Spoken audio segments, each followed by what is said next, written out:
Olá! Ao longo do ano, o programa Toda Mulher trouxe para você entrevistas interessantes sobre temas importantes, voltados ao protagonismo feminino. Hoje você vai rever 2 bate-papos especiais. No primeiro bloco, vamos falar sobre os cuidados com a saúde mental com a psicóloga Catarina Bogeia. E no segundo bloco, o Toda Mulher debate os direitos e desafios dos trabalhadores domésticos, com a diretora do Sindoméstico do Maranhão, Maria Isabel.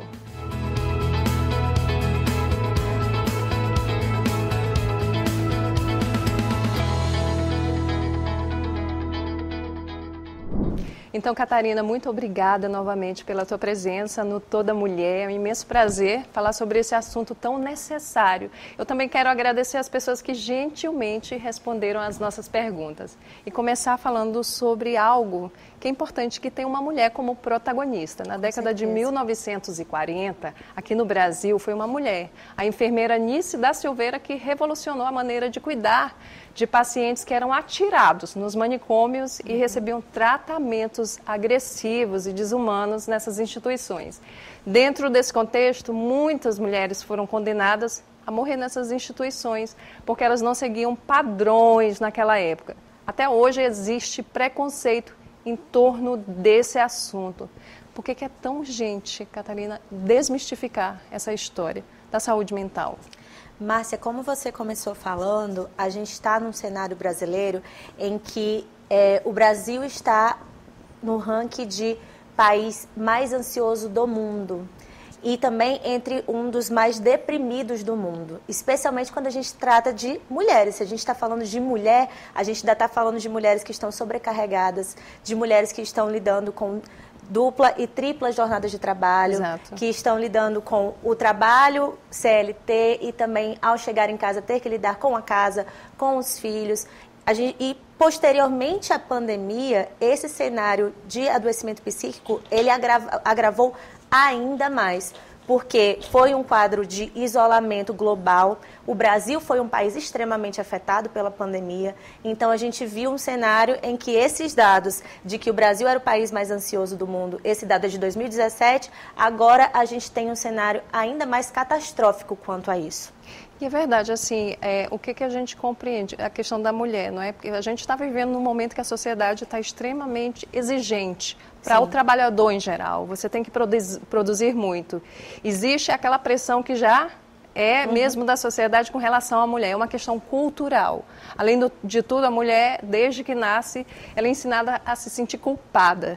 É isso que agrava, né, a questão da ansiedade, da depressão na vida das mulheres, não é, Catarina? Com certeza, exatamente como você falou. Então, essa mulher, a gente está num cenário cultural brasileiro em que as pessoas são extremamente exigentes. O Brasil é um país em que as pessoas, a gente se preocupa com a nossa imagem, com o nosso eu, com como a gente vai se apresentar para o outro, como a gente quer se enxergar. E a gente tem talvez até uma inflexibilidade para lidar com as frustrações quando a gente mesmo se decepciona, quando a gente não sai de acordo com o que a gente esperava de si mesmo, quando o outro não sai de acordo com o que a gente esperava de si mesmo. E como eu falei, esse cenário ele se agrava ainda mais quando a gente está falando de mulheres, porque a gente está falando de mulheres sobrecarregadas. Então, é um país em que a gente vai ter toda essa dificuldade de lidar com a frustração, de lidar com as relações e, consequentemente, um agravamento de adoecimento psíquico que favorece o isolamento, que agora não é mais sobre a pandemia, mas um isolamento que vai acontecendo naturalmente justamente com esses processos que a gente não vai conseguindo administrar bem. E aí, quando é que a gente começa a ter que se preocupar em cuidar da saúde mental? A gente sabe, por meio da psicanálise, né, Freud descobriu que desde criança, aliás, desde quando você talvez está na barriga da mãe, já os traumas, né, acumulados podem te trazer prejuízos futuros. Quando é que começa aquele cuidado? Quando é que você tem que se preocupar realmente com a saúde mental do seu filho, por exemplo, de quem convive com você? Mas a gente precisa estar atento aos sintomas. Então, você precisa ver, a gente está agora, nessa semana que está debatendo a questão da conscientização da síndrome do pânico aqui na Assembleia Legislativa. Então, a gente precisa saber se está com um quadro de ansiedade, se está com um quadro de isolamento, se as suas relações elas estão prejudicadas. Se você está com suas relações, sejam elas laborais, sejam elas familiares, se você está com essas relações prejudicadas, está com sintomas de sudorese, sintomas de palpitação, a síndrome do pânico, por exemplo, ela é um quadro de ansiedade muito elevado em que não tem nenhuma representação psíquica simbólica para se falar dessa ansiedade. A gente não consegue não consegue reconhecer um fator externo que cause isso. Então, fica muito no corpo, na sensação corporal. Então, com essa questão de aceleração cardíaca, com a questão de sudorese, com a questão desse medo da morte, com a despersonalização, a sensação de saída do próprio corpo, de não reconhecimento na frente do espelho. Então, tudo isso, dependendo do agravamento, mas, como você falou, o ideal é que justamente a gente reconheça de maneira mais precoce esses sintomas, para que a gente possa buscar ajuda o mais cedo possível, para que a gente possa justamente mudar esse cenário brasileiro em que a gente está tão adoecido. E a partir de que idade? Por exemplo, uma criança de 5 anos já pode apresentar sintomas de ansiedade?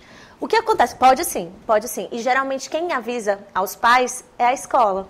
Como que avisa? Falando, essa criança de repente, ela está tirando notas baixas, essa criança de repente, ela está mais agressiva, ela está mais isolada, ela está diferente com os amigos. Então, essas crianças, elas vão mostrando ali, no dia a dia delas, no brincar, alguma coisa diferente. Seja na criança, no adolescente, no adulto, no idoso, o que a gente vê é algum estranhamento, alguma coisa que sai da sua rotina. Como é que a gente vai reconhecer, então, se essa pessoa está entrando no adoecimento e também porque quando o adoecimento ele está muito mais agravado, muito mais avançado, fica talvez um pouco mais fácil de reconhecer, tanto você mesmo reconhecer, quanto a sua família. Mas quando ele é muito inicial, às vezes fica mais complicado. Então, a sua pergunta é justamente como a gente faz para reconhecer nas crianças, e a gente pode pensar até nos adultos e nas outras idades, a gente vai pensar em fatores diferentes do nosso dia a dia. Então, você reconhece, essa criança mudou aqui um comportamento e é uma mudança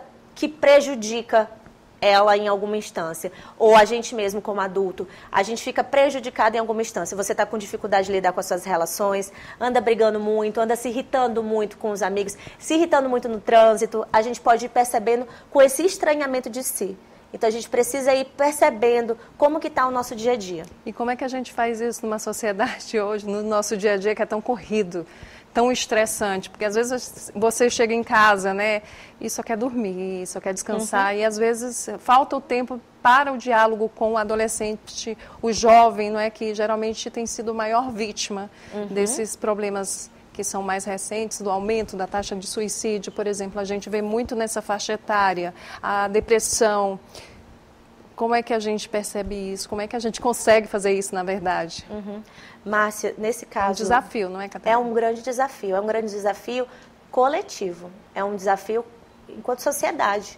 Porque a gente vai pensar não só em políticas públicas voltadas para a saúde mental, que a gente está vendo agora um investimento quanto a isso, como a gente está vendo da questão da ministra, que está investindo bastante nessa área. É uma pauta que está sendo cada vez mais discutida.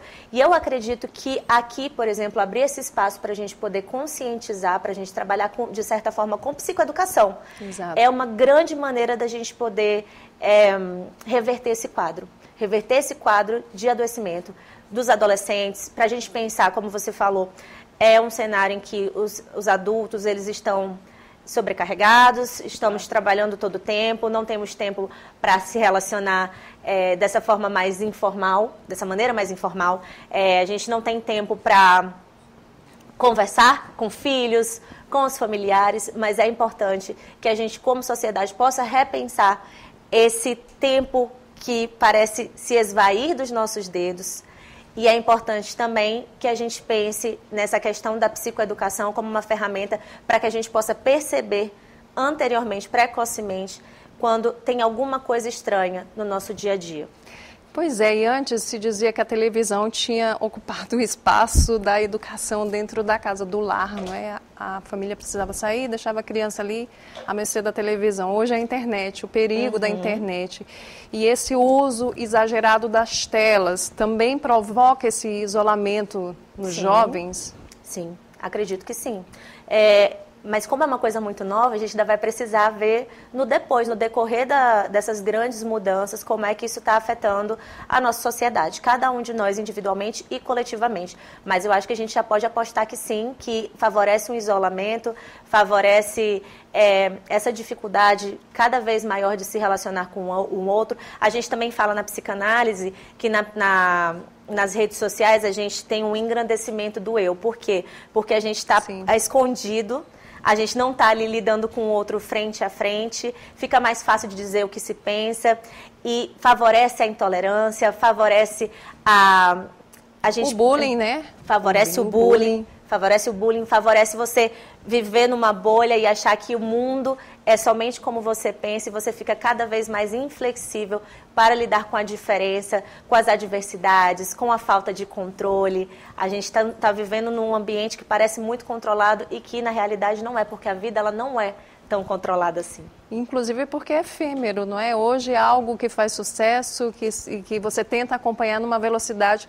Bauman fala de uma sociedade líquida, que tudo é um grande evento e de repente não é mais nada. Não é? Então, assim, é complicado para qualquer ser humano, inclusive a criança que ainda está numa formação, ainda não é maduro o suficiente para entender esse movimento para, de repente, cair nessa ansiedade de querer ser como todos são. Porque esse comportamento de viver em grupo, isso é do ser humano. Você querer ter a sua turma é do ser humano, viver em sociedade do ser humano. Mas que sociedade é essa que a gente está vivendo? Porque a gente não tem mais fronteiras, nem limites, não é? E eu queria que tu me falasse agora, antes da gente ir para o intervalo, qual é a diferença, o que é a depressão? Ela tem uma diferença da ansiedade ou uma está ligada à outra? Porque tem gente que fala que depressão ainda escuta, né? Hoje em dia a gente ainda escuta. É um estigma muito grande. É um estigma muito grande. Qual que é o principal sintoma da depressão?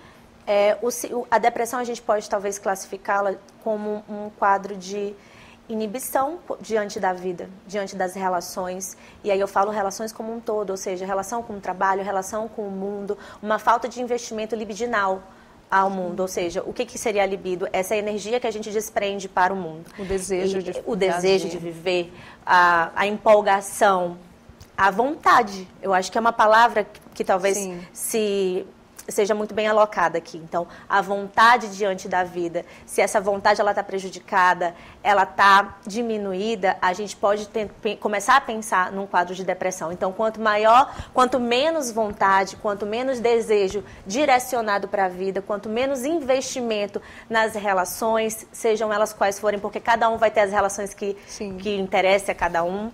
Mas quanto menos investimento diante da vida, a gente pode pensar num quadro de depressão. E o quadro de ansiedade, que às vezes se agrava para uma síndrome do pânico, ele tem a ver com,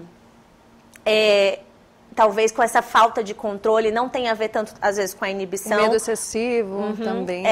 O medo excessivo, às vezes com os quadros de despersonalização, com esse pavor de não se saber.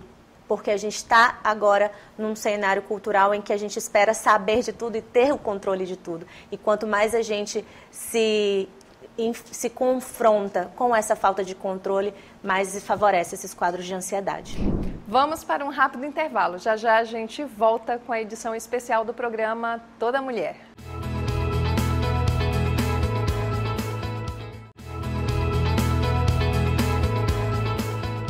Estamos de volta pela TV Assembleia e redes sociais do Parlamento com a edição especial do programa Toda Mulher.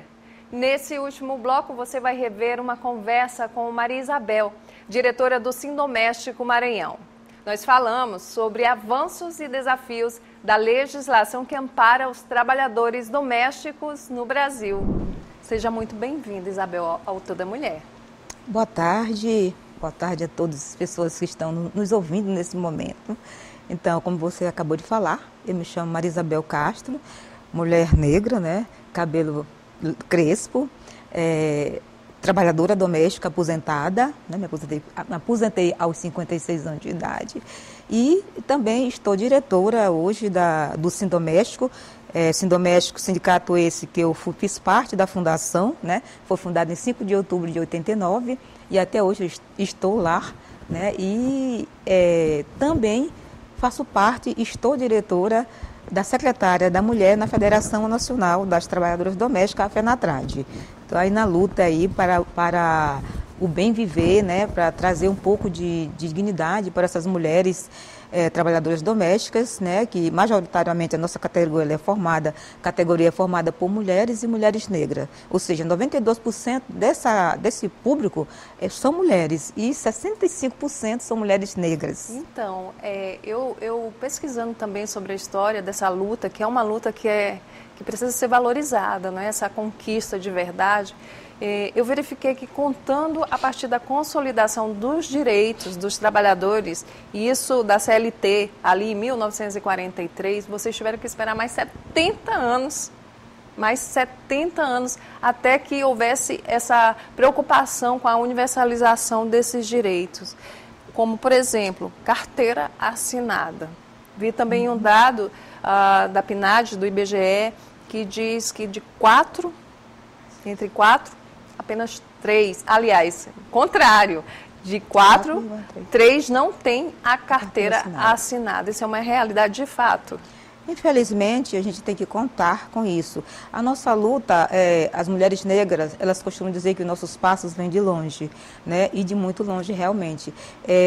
Quem foi a precursora da nossa luta foi a Laudelina de Campos Melo, uma mulher mineira, que começou também a trabalhar aos 7 anos de idade, mas que fez parte da Frente Negra brasileira e que foi em busca do direito dessas mulheres trabalhadoras domésticas por ver um trabalho que elas faziam ser indigno, ou seja, buscar valorizar essas mulheres. Chegou até a falar com o presidente Getúlio Vargas na época. Então, nossa luta ela iniciou em 1936 com a Laudelina.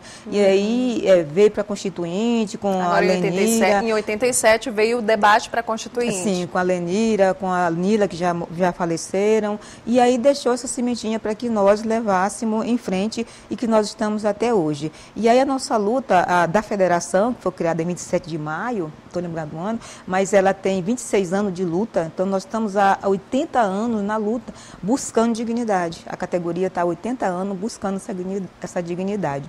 E veio aí com muita luta, né, com muita ajuda de parceiros, de deputados, inclusive a proposição da lei da PEC foi do Carlos Bezerra, do PMDB, né? E aí a gente abarcou a Benedita da Silva e tantos outros parceiros, deputados lá na Câmara, e veio a PEC da doméstica, né? Coisas que em 2013. Em 2013. Em 2013, fez 10 anos em abril agora. Sim. Né?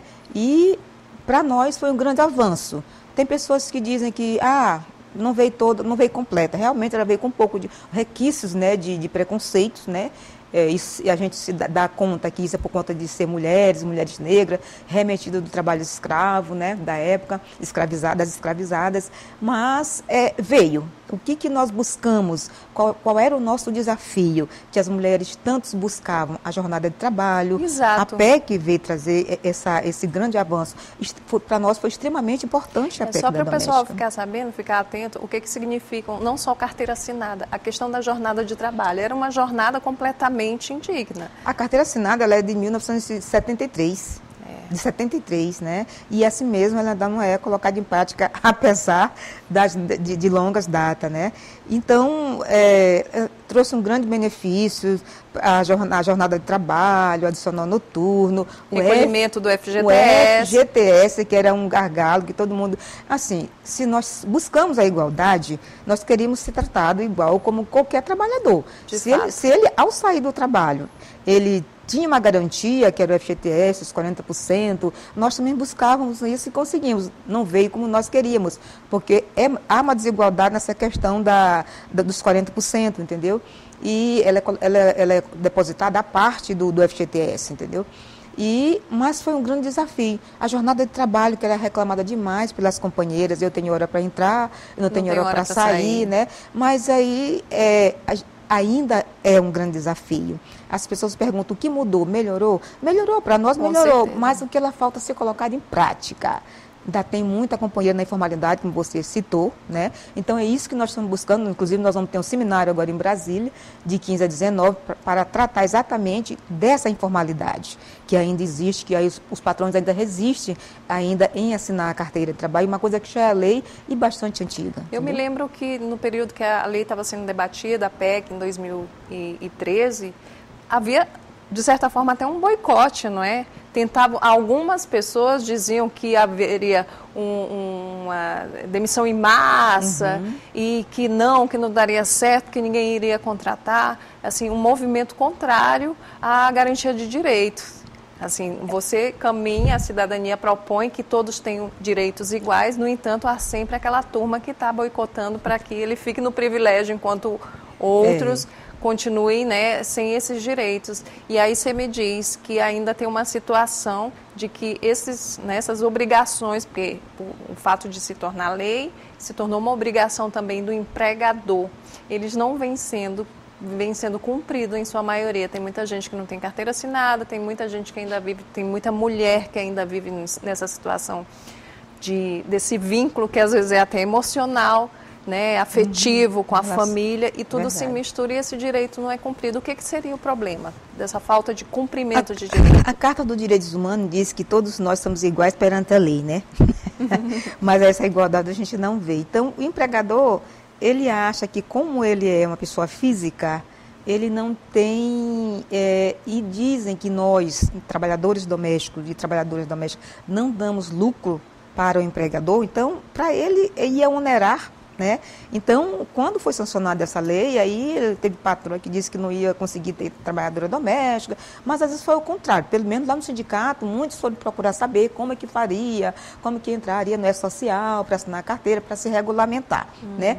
E ninguém quer perder, na verdade aqui o Brasil, ele é um país ainda de cultura, ainda daquela época colonial, e que acostumou-se a ter um trabalho, uma mão de obra, principalmente das mulheres, de graça. E aí, quando fala em pagamento, né, então diz que nós não damos lucro, como na verdade nós damos lucro sim, quando nós oportunizamos que aquela família saia da sua casa, crie seus filhos, vá colocar para buscar de emprego e você fica na casa dele para trabalhar, ele chega, acha tudo ali arrumadinho, tudo limpinho, ele está no lucro. Porque acaba se ele fazendo chegasse, companhia também para o idoso que está em casa. Porque né? se ele chegasse, ainda fosse fazer tudo aquilo ali, né? Mas ele quer essa mão de obra barata. Ele não valoriza esse trabalho. E é isso que nós buscamos. A dignidade parte daí também. A dignidade, a valorização do trabalho que é feito. Você chegar, achar sua comida muito bem feita, seu idoso tratado, sua criança bem cuidada. Então, nós damos lucro. E ele vai gerar riqueza lá fora. E não ele vai gerar riqueza porque ele vai trabalhar, Exato. ele vai, não é? Tem muitos, quem é os deputados, quem é os professores? Eles foram para a universidade. Quem ficou na casa deles, cuidando da casa deles, foi a trabalhadora doméstica, né? Porque a mãe também foi trabalhar. E muitas das vezes a mãe deixa o filho com a trabalhadora, que às vezes cria até um vínculo, que às vezes a mãe não gosta, das crianças, chamar até a trabalhadora de mãe, porque de tanto ela ficar com aquela criança. E o idoso também se apega. Então, a federação, ano passado, na época da pandemia, essa campanha do trabalho escravo não é a primeira. A federação está fazendo campanha desde a pandemia. Cuida de quem te cuida. Ou seja, nós cuidamos daquela família, mas ela não cuida da pessoa que trabalha com ela. Inclusive, então, a pandemia revelou um dado de uma escancarou muita coisa feia, né? Escancarou muita coisa feia dentro dessa categoria. A gente trabalho tem forçado. Um caso, exato, o caso muito simbólico dessa história é com relação ao primeiro caso de Covid no Brasil, que foi a primeira trabalhadora, a mulher negra a falecer. Que pegou a Covid da empregadora que veio do exterior e ela acabou morrendo. Foi a primeira vítima da Covid no Brasil. Contraiu a Covid, que ela viajou para a França, chegou e não disse nada que ela estava com o Covid. E aí a trabalhadora foi e contraiu também a Covid, né? Então, a Eunice, né, se não me engano. Então, ela faleceu por conta disso. Coisas trágicas, como o Miguel também, que a mãe do Miguel, o menino de 9 anos, também em Pernambuco, estava trabalhando e levou a criança, ela e a mãe. Então, quando ela trata em casa e ela foi trabalhar, entendeu? E quem eram essas pessoas? Prefeito, né? O prefeito da cidade. Então, existe uma resistência, existe essa resistência do empregador. e que eu não quero generalizar, Sim. não são todos, entendeu? Exato. Mas eu vejo que é a maioria, não são todos, mas são a maioria, entendeu? Por isso a luta está até hoje, porque se fosse a minoria, talvez até a gente não estava, né, nesse combate, nesse enfrentamento, né? E aí surge também a questão do trabalho escravo, coisas que no pleno século XXI, que a gente não contava mais com essa situação de mulheres estar dentro do trabalho escravo, ter ser resgatada, ser encontrada. Então, a partir daí, a federação iniciou esse olhar, né, sobre essa mulher que está lá, naquela casa ali, trabalhando sozinha, a idade dessa senhora, né, tanto isso aí serve para o trabalho infantil, né, Sim. para quanto também o trabalho de adultas, de senhoras que estão aí. Agora, o caso da Sônia, que é a pessoa surda, quanto tempo ela foi trabalhando nessa casa? Ela chegou lá com 9 anos de idade e hoje ela tem 53. Então, ela fez parte do trabalho infantil, sem um direito. Então, ela foi inserida no trabalho infantil e permaneceu até hoje. Eu também digo que acho que seria uma dessas se não fosse encontrada, porque eu cheguei nessa residência, me levaram com 8 anos para essa residência e me encontraram com 13.